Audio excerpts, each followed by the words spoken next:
Bonjour tout le monde, j'espère que vous allez bien. Re-bienvenue sur ma chaîne YouTube. Je voulais vous remercier en partant d'avoir regardé mon dernier vidéo. Ça m'a vraiment stressé énormément de poster ça parce que j'avais vraiment peur de comme l'impact que ça allait avoir, mais vraiment merci.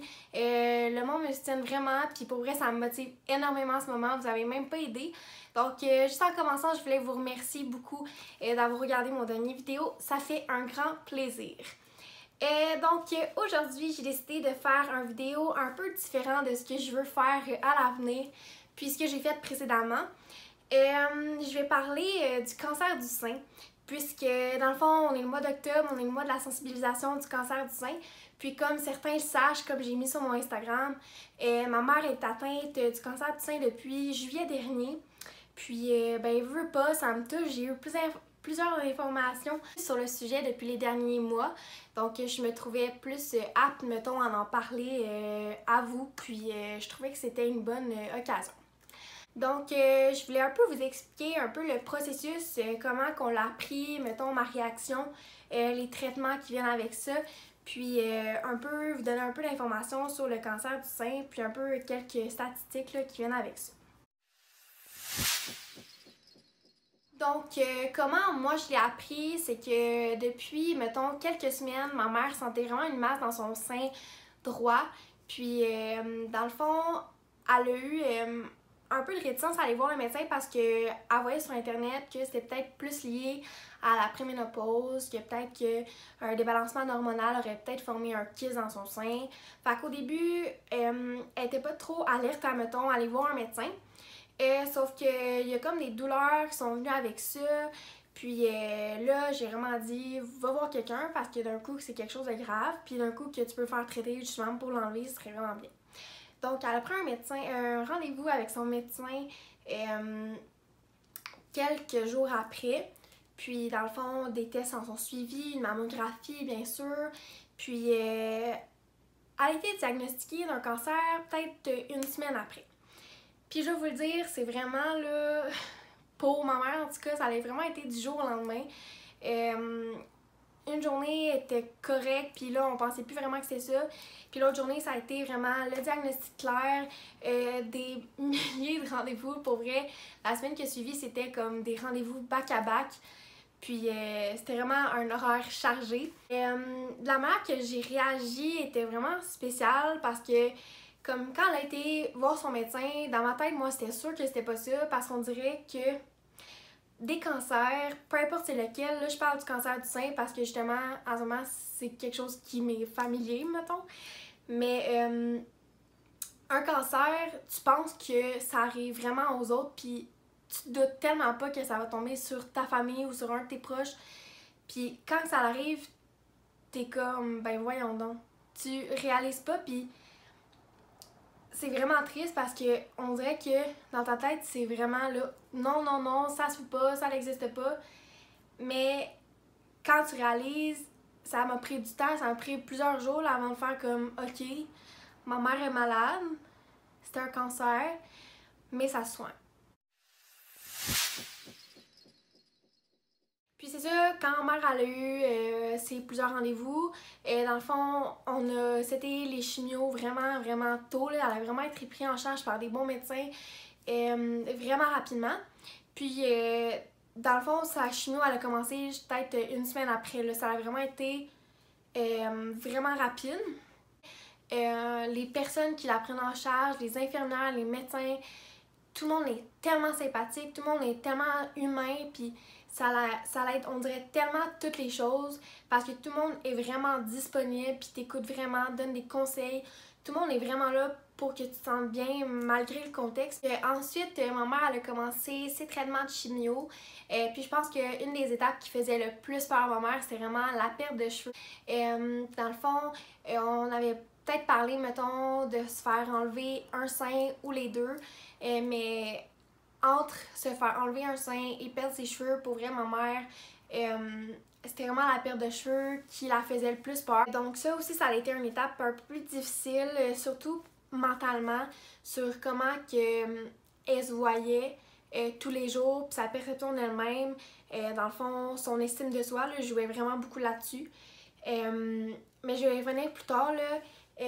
Avoir un cancer, d'après ma vision, ça joue aussi sur la manière que tu te vois, pas juste physiquement, mais mentalement. Ça prend tellement de force pour une personne de vivre ça que, tu sais, je veux dire, veux pas, ça joue sur ton mental. Ensuite, elle a continué sa chimio. Puis, dans le fond, les 3 premiers traitements étaient plus des traitements. Pour ma mère, ça a été quand même 3 plus facile. Ça dépend vraiment des personnes. Puis, pour des personnes, c'est vraiment plus difficile. Mais les 3 premiers traitements l'ont moins mis à terre que les 2 derniers qu'elle a fait. Puis, elle était un peu plus fatiguée.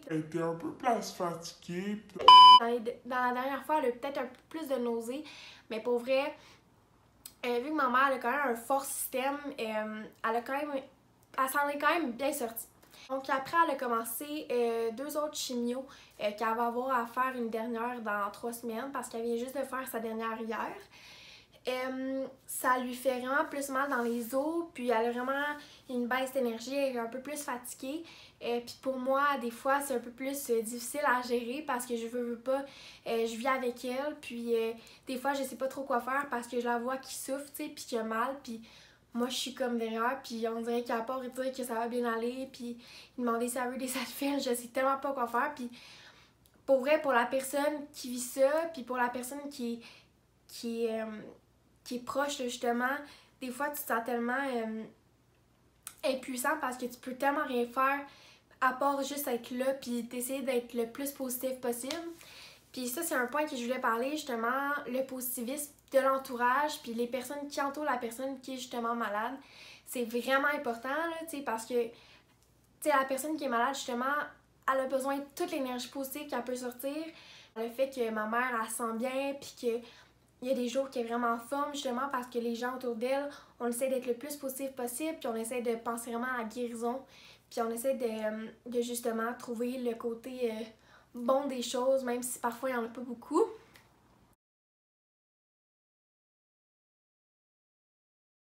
Je trouve ça important qu'on partage justement le fait que c'est un cancer du sein, ça se guérit, mais il faut prendre le temps, puis c'est difficile, mais je veux dire, faut être là pour les personnes, puis faut amener une vague d'espoir, puis je pense que c'est ça la chose la plus importante, là, je perds mes mots. Mais c'est ça, pour vrai, partager le mouvement, on est au mois d'octobre, on peut parler de féminité parce que c'est le temps, le cancer du sein touche une bonne partie de la féminité. On en parle tellement de la féminité ces temps-ci, puis du féminisme, puis du fait qu'on est fiers d'être femme. Mais je veux dire, ça passe par justement cette maladie-là qui touche des gens proches de nous, qui touche des femmes fortes. Puis je trouve que plus qu'on en parle, plus on met ça sur un signe d'espoir, puis qu'on donne aux femmes qui ont le cancer du sein une vague qu'on pense à eux, puis qu'on est là, puis qu'on est une société qui se tient, puis qui pense à eux justement. Je pense que c'est tellement important parce que... excusez, moi pour avoir une mère qui se bat tous les jours, je trouve ça super important. Donc, avant que je me mette à pleurer, partagez le mouvement. On est au mois d'octobre, profitons-en.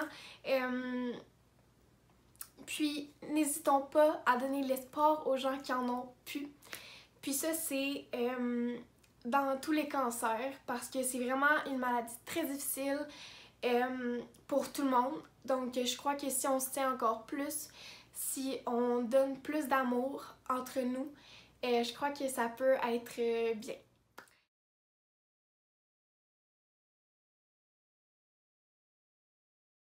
Donc voilà ce qui conclut ma vidéo. J'espère que vous avez aimé ça. J'espère que je vous ai donné quelques informations qui auront pu vous éclairer sur le sujet. Je sais que des fois on entend plein d'histoires différentes, mais j'espère que la mienne vous a un peu inspiré. Pour les gens qui sont touchés ou qui connaissent quelqu'un de leur entourage qui sont touchés par cette maladie-là, je vous envoie une grosse dose de positivisme et d'espoir.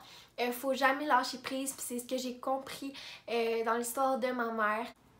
Donc, n'oubliez pas de laisser un thumbs up et de vous abonner à ma chaîne si c'est pas déjà fait. Sinon, ben moi je vous dis à une prochaine vidéo. Bye bye!